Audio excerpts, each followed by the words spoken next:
Hello student, good morning. मैं हूँ टेकानी sir और आप देख रहे हो आज क्लास 9 में चैप्टर सेकेंड का एक मेथड है, विधि है, जिसका प्रश्न है पेट्रोल तथा मिट्टी का तेल। पेट्रोल देखा है आप सभी ने पेट्रोल देख चुके हो।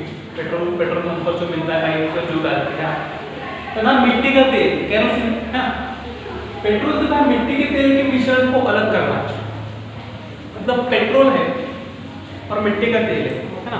जैसे ये बोतल है, इसमें पेट्रोल डाला है मैंने और इसमें मिट्टी का तेल भी डाला है, केरोसिन डाला है और इसको मैंने मिक्स कर दिया है।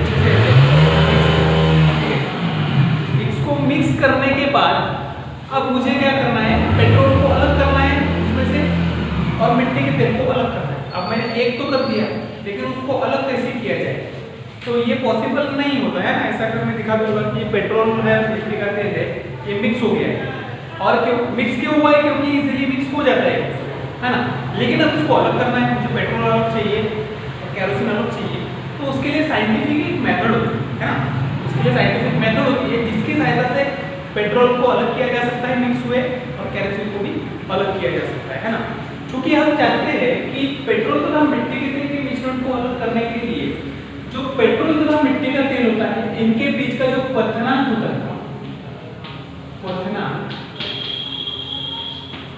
वो 25 डिग्री सेल्सियस है ना। अब क्वथनांक मींस क्या? क्वथनांक मतलब इसके उबलने की क्षमता है ना, इसके जलने की क्षमता। अब 25 डिग्री सेल्सियस का अंतराल मींस क्या? पेट्रोल तथा मिट्टी के तेल में 25 डिग्री सेल्सियस का अंतराल मींस कैसे? वो ऐसे कि अगर पेट्रोल 1 डिग्री सेल्सियस पर उबलता है, पेट्रोल अगर 1 डिग्री सेल्सियस पर उबलता है तो केरोसिन जो है 25 डिग्री सेल्सियस पर उबलता है। ये उसका अंतराल होगा कि पेट्रोल अगर 1 डिग्री सेल्सियस पर उबलता है तो केरोसिन कितने डिग्री सेल्सियस पर उबलेगा? 25 डिग्री सेल्सियस पर उबलेगा। इसलिए हम बोलते हैं कि ये 25 डिग्री सेल्सियस का इसके बीच में अंतर है। अगर पेट्रोल 25 डिग्री सेल्सियस पर उबलेगा तो फिर केरोसिन कितने डिग्री सेल्सियस पर उबलेगा? 50 डिग्री सेल्सियस पर उबलेगा। ये इसका अंतर है, मतलब 25 डिग्री सेल्सियस का अंतराल होता है इसके बीच। तो चलो हम देखते हैं आगे कि पेट्रोल मिट्टी के तेल को कैसे, मिश्रण को कैसे अलग किया जाए। तो इसके लिए हम एक छोटा सा उपकरण सेट करते हैं सबसे पहले लैब में, है ना। तो इस उपकरण में हमारे पास एक स्टैंड है। यहाँ पर 2-3 स्टैंड यूज होता है। ये एक स्टैंड है, ये भी स्टैंड है और ये भी स्टैंड है, ठीक है। तो हम इसमें लिख सकते हैं विधि में कि चित्र के अनुसार दिए गए उपकरण में एक स्टैंड लेते हैं जिसके ऊपर हम एक आसवन फ्लास्क लगा देंगे। आसवन फ्लास्क लगा देंगे, ये आसवन फ्लास्क है अपना। और इस आसवन फ्लास्क में एक थर्मामीटर फिट कर देते हैं। तो मैं थर्मामीटर लिखा है, एक थर्मामीटर फिट कर देते हैं जिसको कॉर्क की सहायता से पैक कर दिया जाता है। ये प्लास्टिक का कॉर्क होता है ब्लैक कलर का, इसको हम ऐसे पैक कर देते हैं, ठीक है। और इस आसवन फ्लास्क को इस दूसरे जल संबंधित से कनेक्ट कर देते हैं ना। यहाँ से इसको कनेक्ट कर दिया और ये गिर न जाए, टूट न जाए, इसलिए हम स्टैंड लगा देते हैं ऐसा। और इसके बाद इसके सीधे पाइप को, है ना, इसके सीधे पाइप को हम कहाँ ज्वाइन कर देते हैं? कोनिकल फ्लास्क से ज्वाइन कर देते हैं। अब हम करते हैं इसकी विधि शुरू, है ना। ये तो हो गया चित्र का वर्णन। अब विधि शुरू कर देते हैं कि करना क्या है। सबसे पहले हम क्या करते हैं, इसमें पेट्रोल और केरोसिन का मिश्रण लेते हैं, ठीक है।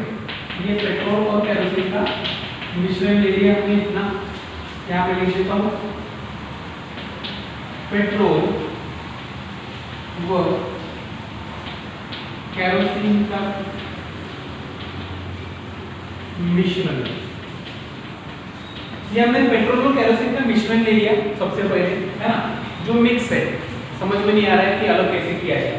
अब ये मिश्रण लेने के बाद हम क्या करते हैं, यहाँ पर इसको आग देते हैं। क्या करते हैं? इसको गर्म करते हैं, है ना। ये लगाया मैंने यहाँ गर्म करने के लिए, इसको गर्म करते हैं।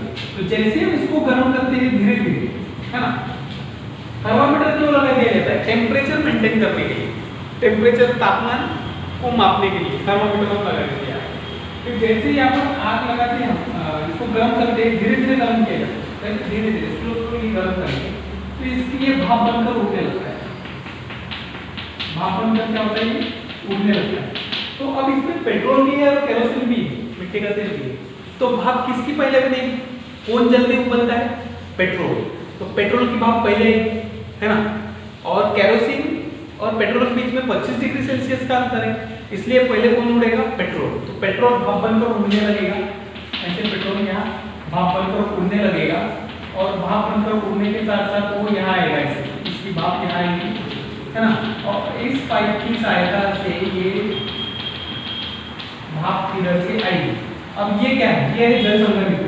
ये जल संघनित्र है, हम यहाँ से इसमें जल भर देंगे, यहाँ का भर देंगे हम जल, ये हमने भर दिया यहाँ पर जल।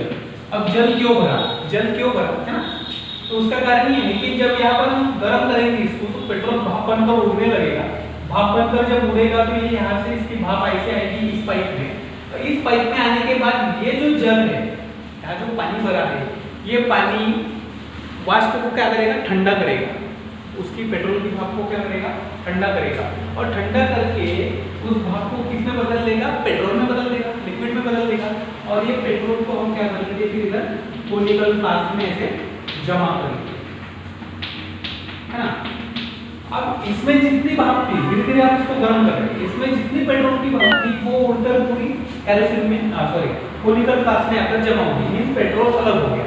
अब यहाँ जो बचेगा वो क्या होगा, मिट्टी का तेल। तो मिट्टी का तेल इसमें रहेगा, हम आग लगा इसको गर्म करना बंद कर देंगे। तो इस टाइप से ये मिट्टी का तेल अलग हो जाएगा और पेट्रोल भी अलग हो जाएगा, है ना। क्यों अलग हो जाएगा, क्योंकि इसके बीच में जो इसका क्वथनांक है 25 डिग्री सेल्सियस का अंतर है इनके क्वथनांक के बीच। तो इस प्रकार से हम पेट्रोल और मिट्टी के तेल को के मिश्रण को एक दूसरे से अलग कर सकते हैं, ठीक है। यह है प्रयोग, ठीक है। तो इसमें आपको लिखना क्या क्या है, पहले सिद्धांत में लिखेंगे पेट्रोल तथा मिट्टी के तेल के मिश्रण को अलग करने का सिद्धांत है, जो कि पेट्रोल तथा केरोसिन के मध्य 25 डिग्री सेल्सियस क्वथनांक का अंतराल होता है, और उसे हम एक विधि से अलग करते हैं, ठीक है। तो उसके बाद हम विधि लिख लेंगे इसमें, ठीक है, कि चित्रानुसार क्या क्या होता है, प्रयोग लिख लेंगे कि क्या क्या होता है इसमें चित्रानुसार। इसमें स्टैंड लगा होता है, एक आसन ब्लॉक होता है जिससे थर्मामीटर लगा होता है ना, और थर्मामीटर से बीच में कॉर्क लगा होता है जो एक संघनित्र जल संघनित्र से जुड़ा होता है, तथा जल संघनित्र कोनिकल फ्लास्क से जुड़ा होता है। ये सारी व्यवस्था उपकरण में व्यवस्थित होती है। उसके बाद प्रयोग शुरू होता है अपना, कि हम इसमें क्या डालते हैं, पेट्रोल तथा केरोसिन के मिश्रण को लेते हैं, इसे धीरे धीरे गर्म करते हैं। जैसे जैसे हम इसको गर्म करते जाते हैं वैसे वैसे पेट्रोल की भाप बनकर उड़ने लगती है तथा ये जल संघनित्र में पहुंचती है। जल संघनित्र में पहुंचने के पश्चात जल संघनित्र में जल भरा होने के कारण भाप ठंडी होकर पेट्रोल में बदल जाती है, और वो उसी पाइप के द्वारा कोनिकल फ्लास्क में आकर एकत्रित हो जाती है। इस प्रकार से पेट्रोल अलग हो जाता है और केरोसिन अलग हो जाता है, ठीक है। अब इसके बाद आती है इसमें सावधानियां में हम क्या लिख सकते हैं, इसके सावधानी में ये लिख सकते हैं कि हम जानते हैं कि पेट्रोल क्या होता है, अति ज्वलनशील होता है, हाई फ्लेमेबल होता है ना। अति ज्वलनशील पेट्रोल जल्दी हो सकता है, तो पेट्रोल न जले इस बात पे मुख्य रूप से ध्यान रखा जाता है, क्योंकि हम यहाँ पर इसको गर्म कर रहे हैं आग लगाकर, तो ये आग डायरेक्टली ना पहुंचे, क्योंकि डायरेक्टली ये आग अगर पेट्रोल के पास पहुंचेगी तो पेट्रोल जल जाएगा और अपना प्रयोग ब्लास्ट हो जाएगा, धूम से आवाज आएगी, है ना। तो ये उसमें सावधानी रखना बहुत आवश्यक है कि पेट्रोल तक वो आग न पहुंचे, आग को धीमी धीमी आंच पर हमें इस पर रखना है, ठीक है। तो इस प्रकार से पेट्रोल और केरोसिन के मिश्रण को हम अलग कर सकते हैं, ठीक है। ये है आपका प्रयोग।